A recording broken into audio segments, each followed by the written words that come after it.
Hey, good afternoon everyone. Mehdi here from Kaz Lifestyle, YouTube channel focused on nutrition, health, and lifestyle. Today my focus is to cook something delicious and nutritious under 30 minutes. So I've got my trout here, my vegetables, and sweet potato, and all the spices that I need. Keeping it simple, but still very tasty with salt. I've got pink Himalayan salt, but you don't need pink salt. You can have any other type of salt you want. And I've got my cayenne pepper, which is just a preference. And we're gonna top it off with some beautiful, amazing smelling lemon. So stay tuned, we're gonna put all this together shortly.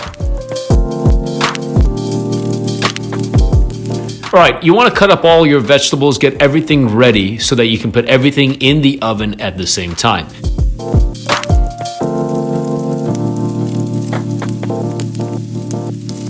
Okay, now our next step is making sure nothing sticks to the pans. The idea here is I'm gonna use a little bit of grapeseed oil to simply put some oil on the pan so nothing sticks and everything comes out nice and crispy at the end. We don't need the oil to cook with, we just really need it so it doesn't stick to the pans and we don't waste anything.